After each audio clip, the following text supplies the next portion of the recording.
क्या आपका बच्चा भी दिन में 2 से 3 मरतबा से ज़्यादा दूध निकाल देता है पीने के फ़ौरन बाद? ये वो मसले है जिसके साथ बहुत सारे वालिदैन हमारे पास परेशानी में आते हैं कि उनका बच्चा दूध पीने के बाद फ़ौरन निकाल देता है। उसमें कुछ बच्चे फटा हुआ दूध निकालते हैं, दही वाला दूध निकालते हैं, कुछ बच्चे पीने के फ़ौरन बाद ही दूध निकाल देते हैं, कच्चा दूध ही निकाल देते हैं। इसके साथ बहुत सारे वालिदैन हमारे पास आते हैं। आज इस वीडियो में हम इस मसले की वजूहात के बारे में डिस्कस करेंगे, इसके इलाज के बारे में, और कौन सी कंडीशंस में बिल्कुल ये नॉर्मल चीज़ है और कौन सी कंडीशंस ये परेशान कुन है।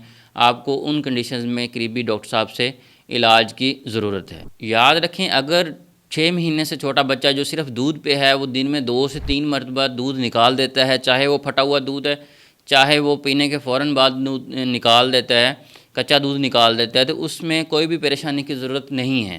अगर 2 से 3 मरतबा से ज़्यादा दूध निकाल रहा है, फिर हमें उसकी वजूहात देखने चाहिए कि किस वजूहात की वजह से वो बच्चा दूध निकाल रहा है। आया वो वजूहात हमारी अपने मसले की वजह से हो रही हैं, या बच्चे में कोई बीमारी है जिसकी वजह से बच्चा बार बार दूध निकाल रहा है, उसकी तरफ हमें फिर जाने की ज़रूरत पड़ती है। सबसे पहले देखेंगे कि बच्चे, जो छोटे बच्चे हैं, वो दूध क्यों निकाल देते हैं पीने के फ़ौरन बाद। एक तो वो सिर्फ दूध पे होते हैं, सॉलिड डाइट नहीं ले रहे होते, लिक्विड फार्म में है। अगर हम कोई भी ऊंच नीच करेंगे, ज़्यादा दूध पिलाएंगे या बच्चा थोड़ी सी भी ज़ोर लगाएगा, रोएगा, तो लिक्विड फार्म में होता है, तो वो बच्चे निकाल देते हैं। दूसरा, जहाँ पे खुराक की नाली, उनकी एसोफेगस और स्टमक जो है वो मैदा का जंक्शन होता है, उधर एक वाल्व होता है ऐसे ना, जहाँ पे वाल्व होता है, जैसे खुराक अंदर जाती है वो वाल्व बंद हो जाता है। ये सब में होता है ताकि खुराक ऊपर को दोबारा ना आए। अब वो जो छोटे बच्चे होते हैं उनमें जो वाल्व होता है, उसके मसल्स होते हैं, वो इतने ज़्यादा अच्छे तरीके से भी नहीं बने हुए होते हैं। तो जैसे फिर वो बच्चा दूध पीता है तो वो वाल्व ना कमज़ोर होने की वजह से दूध निकाल देते हैं। अब हम डिस्कस करेंगे कि वालिदैन की ऐसी कौन सी वजूहात हैं जिसकी वजह से बच्चे जो है वो दूध निकाल देते हैं। सबसे बड़ी वजह होती है कि बच्चे को लेट के दूध पिलाते हैं। बच्चे को आप लेट के दूध पिलाएंगे और उसके बाद भी लेटाई रखेंगे, उसके बाद चांसेस ज़्यादा हो जाते हैं कि बच्चा फ़ौरन दूध निकाल दे। दूसरी वजह होती है कि बच्चे को डकार ना दिलवाना। आप दूध पिलाते हैं, दूध पिलाने के फ़ौरन बाद बच्चे को डकार दिलवाना चाहिए। डकार दिलवाने के बाद भी आपने बच्चे को जब लिटाना है तो सर ऊंचा करके लिटाना है, बिल्कुल सर नीचा करके नहीं लिटाना। कुछ लोग डकार दिलवाने के बाद बच्चे का सर नीचा करके लिटाते हैं, उनमें कईयों की होती है कि बच्चे का सर बना रहे हैं हम, ऊंचा करके नहीं लिटा सकते, नीचा करके लिटाते हैं। तो जब वो नीचा करके लिटाते हैं तो बच्चा जो दूध पिया हुआ होता है वो निकाल देता है। और डकार दिलवाने के बाद भी आपने 4 से 5 मिनट उसको थोड़ा सा सर ऊंचा करके लेके बैठे रहना है, फिर आपने उसको लिटाना है। कुछ फिर डकार दिलवाने का भी तरीका उनका गलत होता है, वो ज़्यादा ज़ोर से ऐसे थप्पड़ लगा रहे होते हैं, पीछे धपकी लगा रहे होते हैं, उससे भी फिर बच्चा फ़ौरन से दूध निकाल देता है।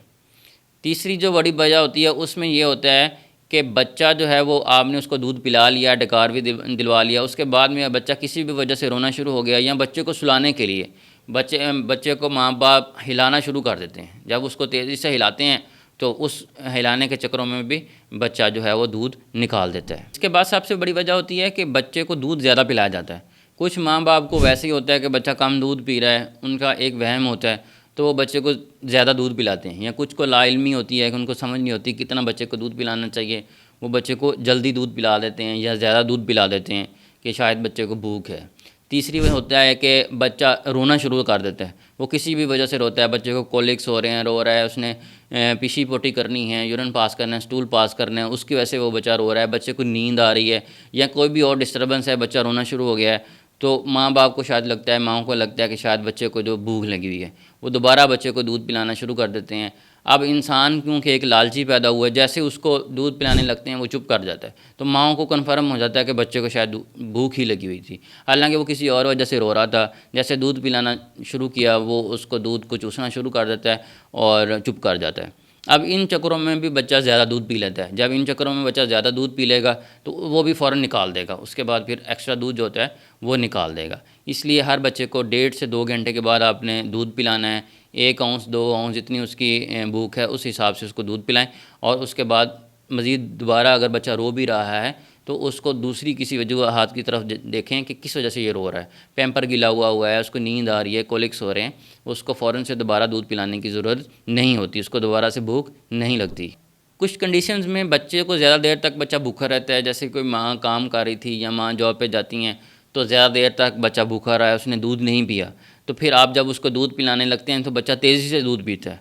तेज़ी से दूध पीता है और ज़्यादा दूध पी लेता है, जितनी उसकी ज़रूरत होती है उससे भी ज़्यादा दूध पी लेता है। तो इस सूरत हाल में भी बच्चे जो है वो दूध बाद में निकाल देते हैं। तो आपने क्या करना है कि बच्चे को दूध पिलाने के बाद डिकार दिलवाना है, डिकार दिलवा के 5 से 10 मिनट लेके बैठे रहना है। फिर जब लिटाना है तो उसका बिस्तर ऐसे बनाना है कि सर ऊंचा हो, टांगें नीची हों, और ऐसे ही आपने उसको हर टाइम लिटाना है। दूध 1.5 से 2 घंटे के बाद पिलाना है, उसकी भूख के मुताबिक पिलाना है। बाद में बच्चा रो भी रहा हो तो उसको दूध नहीं पिलाना है, उतने ही वक्फे के बाद दोबारा दूध पिलाना है। और ज़्यादा देर भी नहीं करनी कि ज़्यादा देर तक बच्चे को भूखा रखें फिर उसके बाद उसको दूध पिलाएं, ऐसा भी आपने हरगिज़ नहीं करना।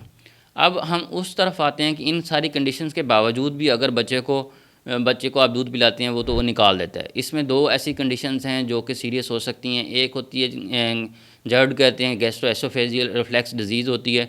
उसमें आप जो कुछ भी कर लें बच्चा सारा दूध निकाल देता है और उसमें ज़रूरत से ज़्यादा दूध निकाल देता है, मतलब सारा ही दूध निकाल देता है। बच्चे का वज़न भी नहीं बढ़ रहा होता है, बच्चा कमज़ोर हो रहा होता है, बच्चे को बार बार खांसी लग जाती है क्योंकि थोड़ा बहुत जो दूध निकालता है वो सांस की नाली में भी उसके चला जाता है। और ये एक कंडीशन होती है जो सीरियस कंडीशन है। इसमें आपने फ़ौरन से आपने डॉक्टर को चेक करवाना है। इसमें वो आपको कोई भी डोमपेरिडोन का सिरप लिख के दे सकते हैं, एंटासिड कोई दे सकते हैं, और इसके अलावा anti reflex formulas, anti regurgitation formula milk आते हैं वो आपको लिख के दे सकते हैं। उसमें वो थोड़े थिक दूध होते हैं, तो वो थिक दूध होते हैं तो उससे भी वो बच्चे के ये जो मसला है वो बेहतर हो जाता है।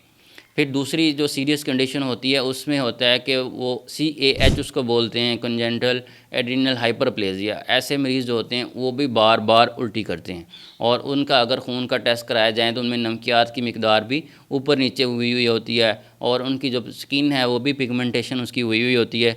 ये भी वो कंडीशन है जिसके लिए आपको करीबी डॉक्टर के पास जाना पड़ता है और इसका इलाज फ़ौरन से होना चाहिए। इन 2 कंडीशंस के अलावा बाकी जो आपने घर पे उसको करना है, जैसे मैंने वीडियो में बता दिया, आप ये सारा कुछ करें। और इसके अलावा आप उन बच्चों को डोमपेरिडोन का सिरप दे सकते हैं, एंटासिड दे सकते हैं। और ऐसे बच्चों को जो कि इन सब के बावजूद भी दूध निकालना उनका कम नहीं होता तो हम उनमें नरम ग़िज़ा भी थोड़ा जल्दी शुरू करवा देते हैं। जैसे सिरिलैक है, पतला सा सिरिलैक, उसको 4.5-5 महीने की उम्र में शुरू करवा देते हैं ताकि थोड़ा थिक उसको डाइट जाएगी तो ऐसी सूरत हाल में भी फिर उनका जो दूध निकालने वाला मसला है वो कम हो जाएगा।